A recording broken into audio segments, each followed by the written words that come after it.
Mughira ibn Shu'ba radhiyallohu anhudan Hazrat Umar haqida so'rashgan ekan. Umar qanaqa inson edi deb. Sahobiy Mughira ibn Shu'ba radhiyallohu anhu aytgan ekanlarki, Umarda shunaqa bir aqli bor ediki, Umarni birov alday olmasdi deganlar.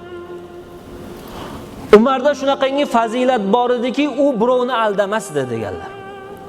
Musulmon odam aslida mana shunday bo'lish kerak. Birovni aldamaydi, birovdan aldanib ham qolmaydi. Umar radhiyallohu anhu mana shunday bo'lgan ekan. Ba'zi bir odamlar musulmon odam sodda go'l bo'ladi deb o'ylaydi. Yo'q, bunaqa bo'lmasligi kerak.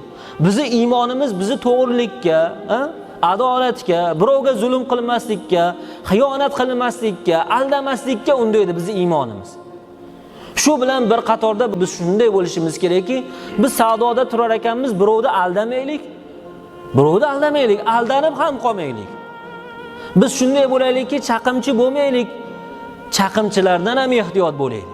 Nima uchun bu gapni aytyapman? Musulmonlar bugun aldanib qolyapti. Bugun aldanib qolish ko'payib boryapti. Xosatan moliyaviy masalalarda musulmonlar aldanib qolyapti bugun. Ayniqsa mana ijtimoiy tarmoqlarda, internetda aldanib qolayotganlar ko'p. Plastik kartasidagi pulini oldirib qo'yayotganlarimiz ko'p. Har safar qayta aytyapmiz, osmondan sizga pul tushmaydi. Yolg'on ma'lumotlarga ishonmang. Qanaqadir sizga video, qanaqadir bir ma'lumot kelsa, darrov uni ochib, unga qiziqib bir nima ekan deb o'ylamang. Notabiiy bo'lgan ishlarga yaqiniga bormang deyapmiz. Qancha odam aldanib qolyapti. Qancha odam soddalik qilyapti masalan. Mughira aytayaplarki, Umar shunaqa inson ediki, shunaqa aqli bor ediki, birov uni alday olmasdi deyapti. Unda shunaqa bir fazilat bor ediki, u birovni aldamasdi deyapti. Musulmon odam mana shunday bo'lish kerak aslida. Birovni ham aldamasin, aldanishga ham qo'yib qo'ymasin. Birov kelsa sizdan masalan yordam so'rayotgan bo'lsa tekshiring deyapmiz. Aldanib qolish ko'p. Birov sizdan qarz so'rayotgan bo'lsa bir surishtirib ko'ring.